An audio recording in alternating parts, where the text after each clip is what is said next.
दोस्तों, दुनिया की 1/3 आबादी केवल भारत और चीन में निवास करती है। दोनों ही देशों के पास दुनिया की सबसे बड़ी फौज है। दोनों ही देश तेजी से तरक्की कर रहे हैं। एक और चीन, जहां वर्ल्ड सुपर पावर अमेरिका को अर्थव्यवस्था और ताकत दोनों ही मामले में पछाड़ने की तरफ बढ़ रहा है, तो वहीं दूसरी ओर भारत भी अमेरिका के बाद चीन का अगला कॉम्पिटिटर होने का प्रबल दावेदार है। और इसी वजह से चीन और भारत के बीच अक्सर कई मुद्दों पर टकराव बना रहता है।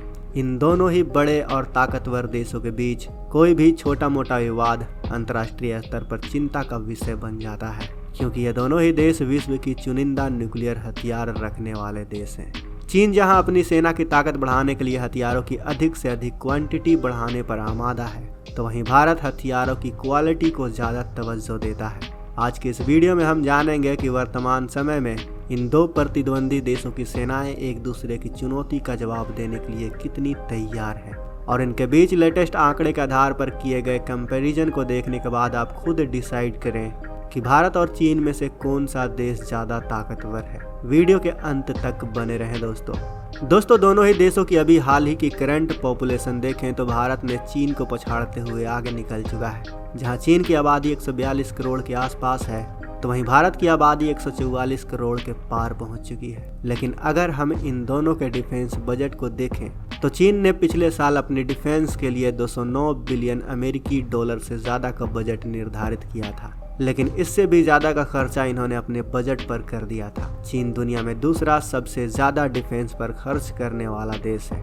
वहीं भारत भी दुनिया में तीसरा सबसे ज़्यादा डिफेंस पर खर्च करने वाला देश है, जिसका लास्ट ईयर का डिफेंस बजट 70 बिलियन डॉलर से ज़्यादा निर्धारित किया गया था। लेकिन करीबन 70 बिलियन डॉलर से भी अधिक का खर्चा इंडियन आर्म फोर्सेस पर किया गया था। इसके बाद बात करें न्यूक्लियर वॉरहेड की, तो दोनों ही देश पावरफुल न्यूक्लियर वॉरहेड रखने वाले देश हैं।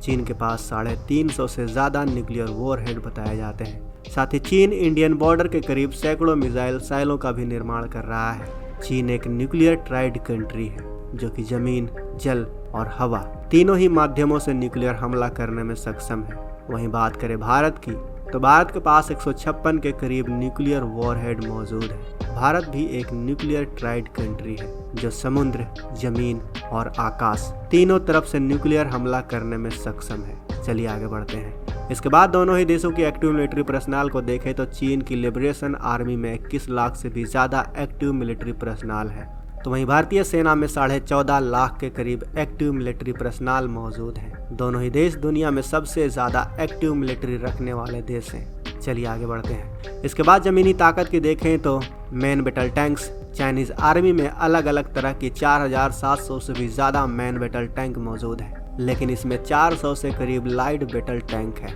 वहीं 1000 के करीब इनके टैंक काफ़ी पुराने हैं और रिटायर भी होने वाले हैं। वहीं इंडियन आर्मी के पास 300 से ज़्यादा मैन बैटल टैंक हैं, जो कि काफ़ी अपडेटेड और एडवांस हैं। इसके बाद हथियारों से लैस इन्फेंट्री फाइटिंग व्हीकल चीन के पास 14,000 से भी ज़्यादा इन्फेंट्री फाइटिंग व्हीकल है। वहीं 20,000 से भी ज़्यादा इनके सैन्य कर्मियों को ले जाने और ले आने के लिए आर्मेड पर्सनल व्हीकल मौजूद है। वहीं इंडियन आर्मी में 2500 से भी ज़्यादा इन्फेंट्री फाइटिंग व्हीकल मौजूद है। चलिए आगे बढ़ते हैं। इसके बाद हवाई टारगेट को निशाना बनाने वाले मल्टीपल रॉकेट लॉन्चर देखें तो चीन के पास 1300 से ज़्यादा मल्टीपल रॉकेट लॉन्चर की यूनिट मौजूद है, जिसमें कुछ नए और कुछ काफ़ी पुराने रॉकेट लॉन्चर भी शामिल हैं। वहीं भारत की बात करें तो भारत के पास रॉकेट प्रोजेक्टर की यूनिट तो चीन से काफ़ी कम है, लेकिन इसमें लॉन्चर्स की संख्या 300 के करीब है। चलिए आगे बढ़ते हैं। दोनों ही देशों के पास एयर डिफेंस के लिए काफ़ी एडवांस सिस्टम मौजूद है। चीन के पास HQ-9 surface to air missile system, इसी सीरीज के HQ-16, HQ-26 और कई प्रकार के एयर डिफेंस सिस्टम मौजूद हैं। वहीं रसिया से S-300, PMU-1 और 2 की भी कुछ यूनिट चीन के पास मौजूद है। वहीं भारत की बात करें तो एयर डिफेंस सिस्टम में भारत के पास चीन से भी ज़्यादा खतरनाक Russian S-400 full surface to air missile defence system मौजूद है।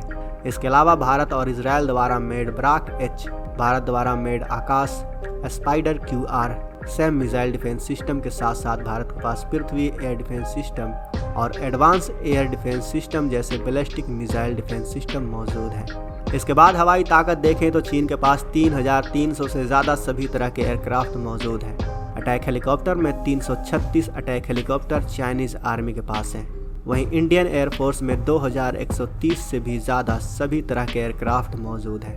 अटैक हेलीकॉप्टर में इंडियन आर्मी के पास केवल 27 अटैक हेलीकॉप्टर मौजूद है। चलिए आगे बढ़ते हैं। अब समुद्री पावर को देखें तो चीन के पास फिलहाल 2 एयरक्राफ्ट कैरियर एक्टिव हैं। वहीं 2 अगले 2 से 3 सालों में चाइनीज नेवी को मिलने वाले हैं।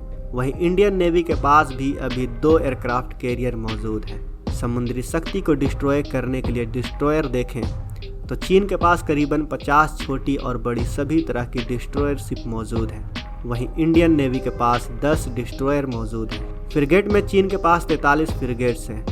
वहीं कॉर्वेट की बात करें तो चाइनीज नेवी में 72 कॉर्वेट एक्टिव बताई जाती है। इंडियन नेवी के पास 13 फ्रिगेट्स और 23 कॉर्वेट एक्टिव हैं। समुद्र के गुप्त हथियारों में सबमरीन को देखें तो चीन के पास 79 सबमरीन है। वहीं भारत के पास 18 सबमरीन मौजूद है। तो दोस्तों यह है भारत और चीन की करंट फायर पावर। लेकिन दोस्तों वीडियो के अंत में हम भारत सरकार को एक सुझाव देना चाहते हैं। आज हमारा देश युवा शक्ति के मामले में नंबर 1 है। इजराइल और स्विट्जरलैंड जैसे देश भी अपने सभी युवाओं को मिलिट्री ट्रेनिंग देते हैं ताकि उनके देश की मिलिट्री पावर बढ़ सके और मौका आने पर उनका इस्तेमाल किया जा सके। हमें भी अपने युवा शक्ति का इस्तेमाल करना चाहिए, मिलिट्री ट्रेनिंग देनी चाहिए।